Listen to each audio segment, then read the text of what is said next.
हरे कृष्णा। आज हम उत्पन्ना एकादशी की कथा सुनाने जा रहे हैं।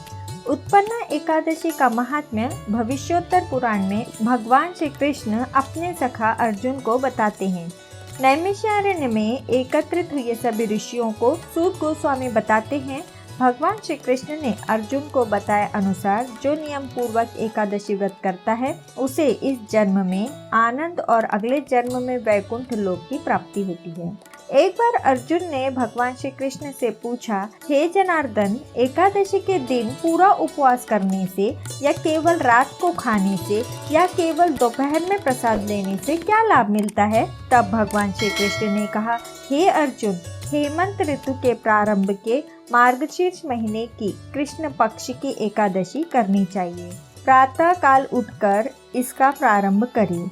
दोपहर में स्नान करके शुद्ध होना चाहिए। स्नान करते हुए पृथ्वी माता की इस प्रकार प्रार्थना करनी चाहिए। अश्वक्रांते रथक्रांते विष्णुक्रांते वसुंधरे मृत्तिका हरमि पापम यन्मया पूर्व संचितम।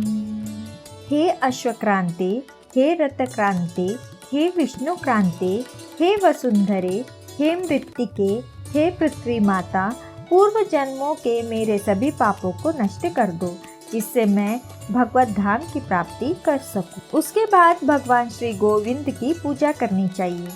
एक बार देवराज इंद्र सब देवताओं के साथ श्री विष्णु के पास गए और इस तरह प्रार्थना करने लगे, हे जगन्नाथ, हे पूर्ण पुरुषोत्तम भगवान, हमारा प्रणाम स्वीकार करें। आप सबके आश्रय हैं, आप ही सबके माता पिता हैं, आप सभी का सृजन पालन विनाश करने वाले हैं। आप धरती आकाश समेत सभी ब्रह्मांडों का हित करने वाले हैं। आप ही ब्रह्मा विष्णु और महेश हैं। यज्ञ तपस्या और वैदिक मंत्रों के स्वामी तथा भोक्ता आप हैं। इस जगत में ऐसी कोई भी चराचर वस्तु नहीं जिस पर आपका नियंत्रण न हो। संपूर्ण जगत की चर अचर वस्तु के स्वामी तथा नियंत्रक आप ही हैं।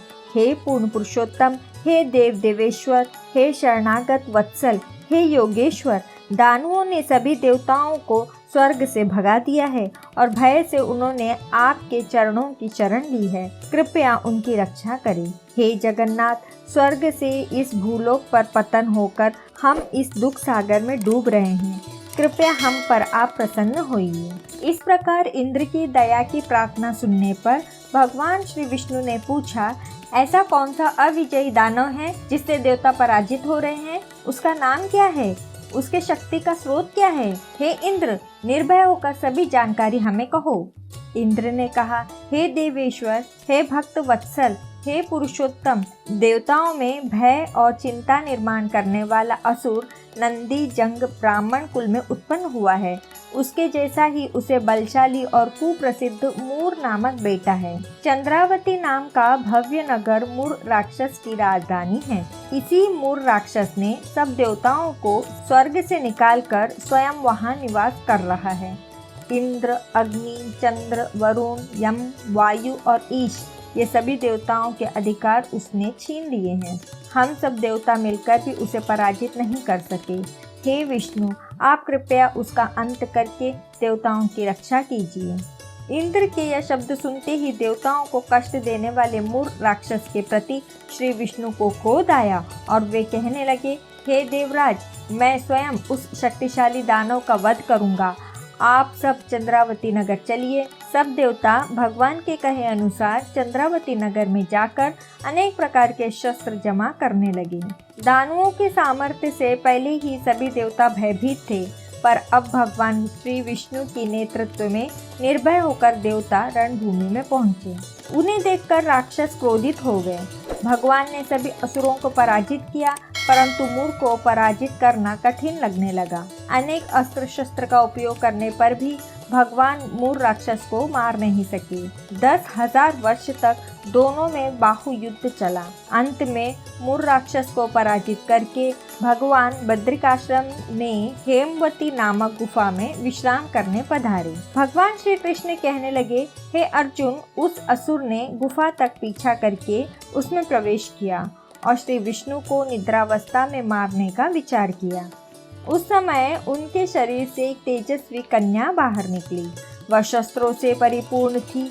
उसने मूर राक्षस से बहुत समय तक युद्ध करके उसका वध किया। शेष दानव भयभीत होकर पाताल लोक में चले गए। श्री विष्णु ने निद्रा से जागकर मूर राक्षस का शव और उनके सामने हाथ जोड़ के खड़ी हुई कन्या देखी तो आश्चर्य से पूछने लगे, तुम कौन हो? उस देवी ने उत्तर दिया, हे भगवान, मैं आपके शरीर से उत्पन्न हुई हूँ और इस असुर को मैंने वध किया है। आपको निद्रावस्था में देखकर मारने के लिए आने वाले इस असुर का मुझे वध करना पड़ा। भगवान श्री विष्णु ने कहा, हे देवी, आपके इस कार्य से मैं प्रसन्न हूँ। तुम मनचाहा वरदान मांग लो। जब देवी ने वरदान मांगा तब भगवान श्री विष्णु ने कहा, तुम मेरी आध्यात्मिक शक्ति हो। एकादशी दिन उत्पन्न होने के कारण तुम्हारा नाम एकादशी होगा। जो भी एकादशी व्रत करेगा उसे अक्षय सुख की प्राप्ति होगी। उस दिन से एकादशी दिन विश्व में पवित्र दिन माना जाता है। हे अर्जुन, जो इसका पालन करेगा उसे मैं परम उच्च गति प्रदान करता हूँ। हे अर्जुन, एकादशी और द्वादशी एक ही तिथि में होने पर उस एकादशी को सर्वोच्च माना गया है। एकादशी दिन मैथुन, अन्न, मत्स्य, मांस, रसोई में कांसे के बर्तन, शरीर को तेल लगाना वर्जित है। जो इसका महात्म्य जानकर व्रत करेगा उसे अधिक फल की प्राप्ति होगी। तो आपको हमारी ये कथा कैसी लगी? कमेंट करके ज़रूर बताइए। राधे राधे।